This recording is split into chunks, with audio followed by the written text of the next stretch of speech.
Assalamualaikum warahmatullahi wabarakatuh. Innal hamdalillah nahmaduhu wa nasta'inuhu wa nastaghfiruh wa na'udzu billahi min sururi anfusina wa min sayyiati a'malina. May yahdihillahu fala mudhillalah wa may yudlilhu fala hadiyalah.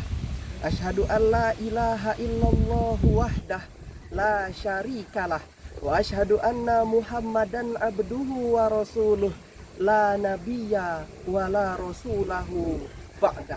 Faqala ta'ala fil Qur'anil Karim ba'da an a'udza billahi minasyaitonir rajim. Bismillahirrahmanirrahim. Ya ayyuhalladzina amanu kutiba alaikumusiyam kama kutiba alal ladzina min qablikum la'allakum tattaqun. Faqala Rasulullah sallallahu alaihi wasallam man qoma ramadhana imanan wahtisaban ghufira lahu ma taqaddama min dzambi. Amma ba'd. Pertama-tama marilah kita panjatkan puja serta puji syukur kita kehadirat Allah Subhanahu wa ta'ala. Allahu Rabbul Ghafur, memberikan ampunan dan maghfirahnya kepada hambanya bagi siapa saja yang meminta ampun kepadanya, mengakui kesalahannya dan bertaubat dengan taubatan nasuha. Fastaghfiruh innahu huwal ghafurur rahim. Allahu Rabbul Musta'an. Allah itu tempat kita meminta segala bentuk pertolongan, dan Allah akan menolong siapa saja bagi hambanya, bagi siapapun yang meminta tolong kepadanya dan hanya kepadanya. Fasta'inuh iyyaka na'budu wa iyyaka nasta'in. Salawat serta salam semoga selalu tercurahkan kepada junjungan kita, baginda kita, ialah Nabiullah Muhammad sallallahu alaihi wasallam.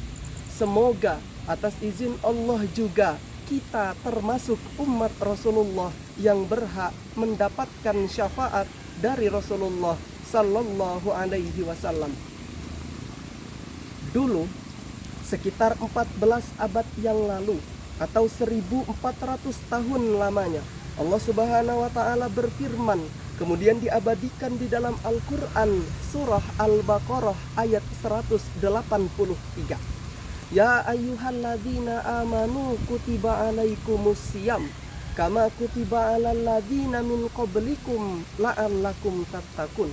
Wahai orang-orang yang beriman, diwajibkan atas kamu berpuasa sebagaimana telah diwajibkan orang-orang terdahulu agar kamu menjadi orang-orang yang bertakwa.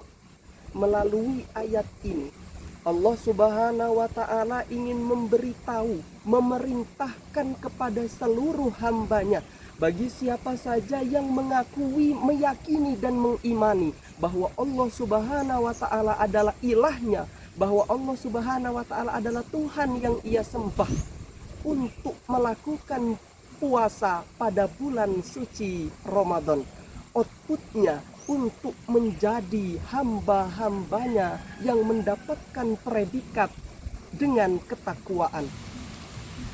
Ramadan ini memang menjadi salah satu gerbang yang sangat besar, menjadi salah satu gerbang yang sangat tepat untuk kita menambah segala amal ibadah kita untuk mendapatkan predikat takwa.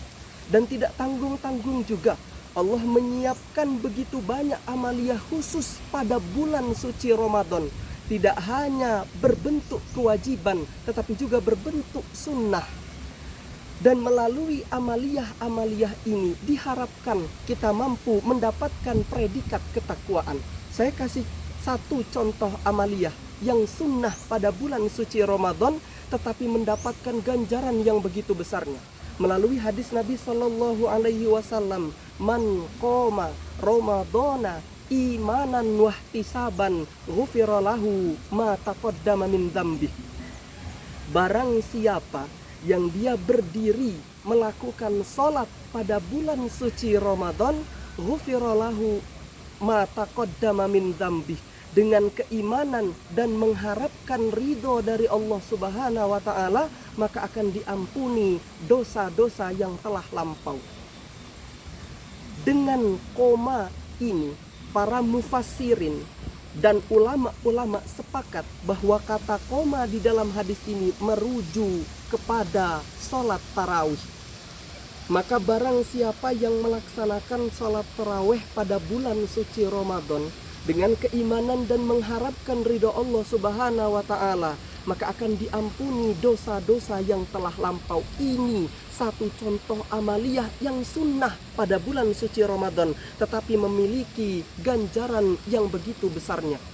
Maka wajar Ramadan ini menjadi salah satu momentum yang sangat tepat untuk menambah banyaknya pundi-pundi amaliyah kita. Tetapi perlu digarisbawahi bahwa kita dalam menjalankan bulan suci Ramadan ini, mari sama-sama tidak hanya berfokus untuk menambah kuantitas pada bulan suci Ramadan, tidak fokus menambah kuantitas amaliyah kita pada bulan suci Ramadan, tetapi juga turut memikirkan kualitas amaliyah kita pada bulan suci Ramadan. Maka untuk menjaga kualitas amaliyah ini, ada 3 cara yang mungkin dapat kita lakukan. Yang pertama, menjaga keikhlasan di dalam hati kita, baik itu sebelum, ketika, dan sesudah melakukan segala amaliyah kita. Karena sedikit saja konsep kesyirikan bercampur dengan niat kita ketika kita melakukan ibadah, maka hapuslah amal ibadah itu, terhapuslah dan tidak diterima oleh Allah Subhanahu wa Ta'ala. Karena sejatinya syarat yang paling utama agar ibadah itu diterima oleh Allah adalah dengan cara tetap menjaga keikhlasan dalam ibadahnya. Yang kedua, dengan mengikuti tata cara yang sudah Rasulullah cantumkan. Bahwa memang banyak sekali terjadi di zaman ini, orang-orang itu beribadah tidak lagi mengikuti sunnah Rasulullah, tidak lagi mengikuti tata cara yang sudah Rasul contohkan. Padahal jelas sekali bahwa amaliyah yang tidak mengikuti sunnah Rasulullah kemungkinan besar akan ditolak oleh Allah Subhanahu wa Ta'ala. Tentu itu berpengaruh terhadap keabsahan dan kualitas amal tersebut. Cara terakhirnya adalah dengan istiqomah dalam melakukan amal ibadah tersebut. Banyak terjadi fenomena di masyarakat ini ketika 10 hari pertama bulan suci Ramadan, taraweh itu sampai di belakang-belakang sofnya, sampai keluar masjid jamaahnya. Tetapi masuk 10 menit yang ke 10 hari kemudian, mulailah berasa sofnya sudah mulai maju, jamaahnya makin sedikit, apalagi 10 hari yang ketiga. Maka inilah yang menjadi titik prihatin kita, tentu juga akan mengurangi keabsahan dan kualitas amaliyah kita pada bulan suci Ramadan.